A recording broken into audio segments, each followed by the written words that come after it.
Hello everyone! Hello guys! Good morning! Good morning! Welcome to Cat and Family Vlog! Ayan, magluluto tayo guys for today's video. Ito po guys ay favorite din namin ng pamilya ko to guys. Pera lang minsan sa aking mga anak kasi siyempre gulay po to, gabi siya. At although nakakain po namin siya palagi, pero yung mga junakis guys ay mapili po sila. So isi-separate ko po yung iba pa rin po yung ulam na lulutuin ko para sa kanila.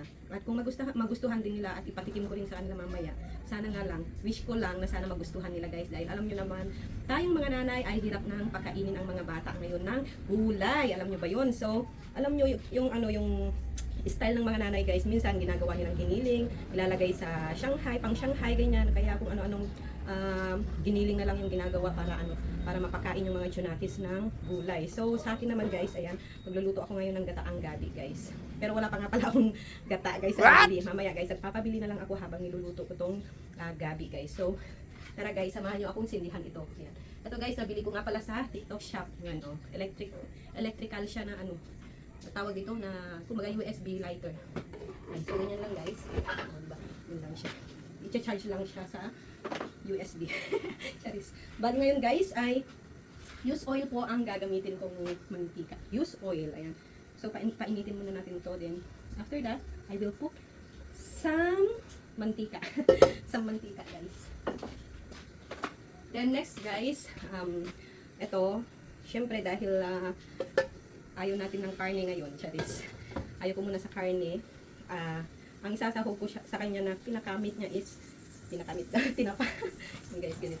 Guys, dried fish. Ayan. So, ang unang gagawin ko guys ay lalagay ko muna yung bawang. Depende po sa inyo guys kasi magkakaiba tayo. Minsan yung mga nakikita kong nagluluto is sibuyas yung inuna. Sa akin naman is bawang. Pwede rin naman silang pagsabay-sabayin kung gusto nyo. Minsan ginagawa ko rin yun eh. Para isang mix na lang. Dito sa kabila guys, nagluluto ako ng pearl.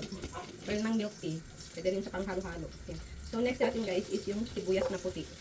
Sensya na kayo guys, hindi nyo makikita yung sibuyas. Yan lang siya. Hintayin lang natin na lumabas ang kanyang aroma. English yun!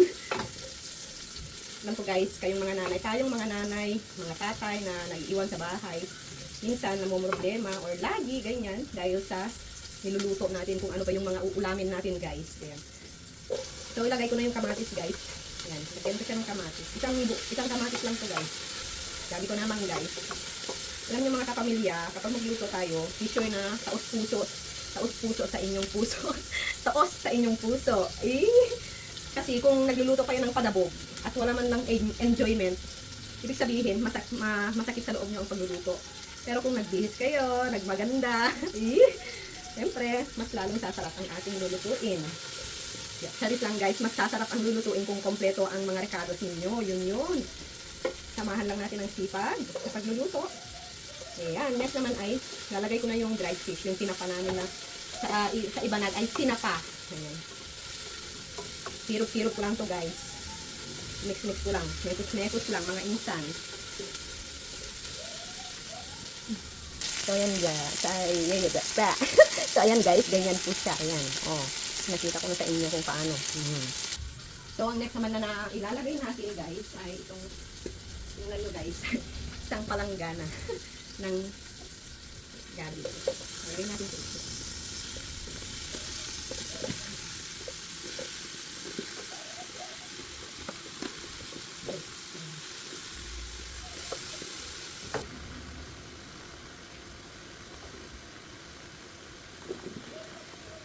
Nakangiti ba guys?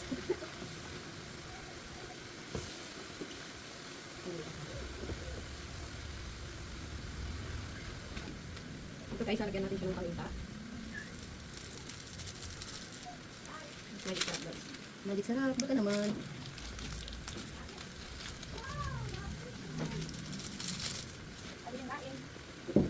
Meron naman dito ang kasumot. Wow! Pakita ka naman tita. O, dali, bagong ligo ka naman. Dali na ito guys. Saan? Favorite kong tita. Tita Isel. Wow! Libre naman ang gulay yung. Libre na naman ang gulay ng ating tiyahin guys. Prito na lang smoke fish. Yun. Prito ka naman ng smoke fish. May chicken. Pili naman dyan. What was that? Yan natin siya ng maraming natin. Para makakasama ko nakadress mo. Siyempre, saan ang nakadress? Ano ko lang Ito ko naman i-sprouted mo gulay. Amin na.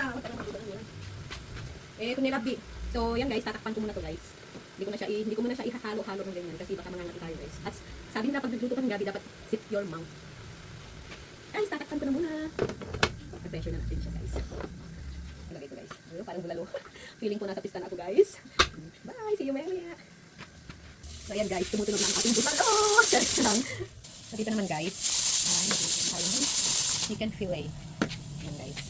So ayan guys, mag-start na tayo magprito.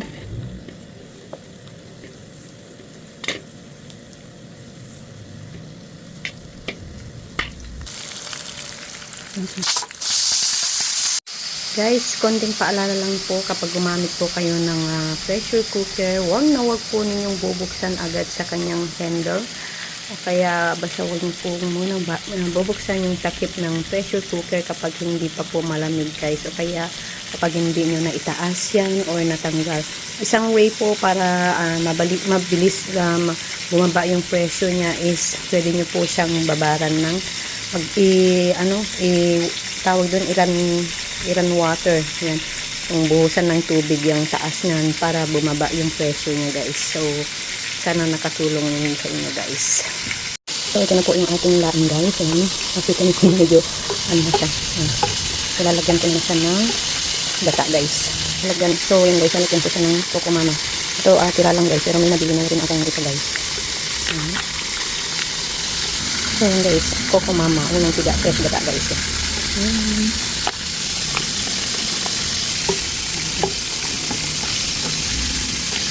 Mayroon na lambot na ang kanyang gabi kanyang laman.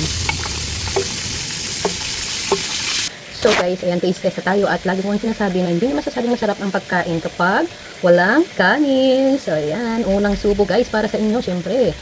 First bite. Hipan muna natin guys.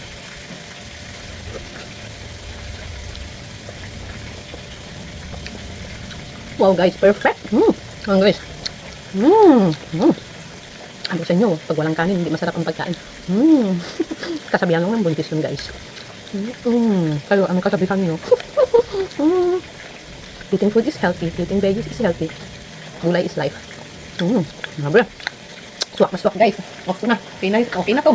Okay na to, guys. Ang lambot ng laman ng gabi, guys.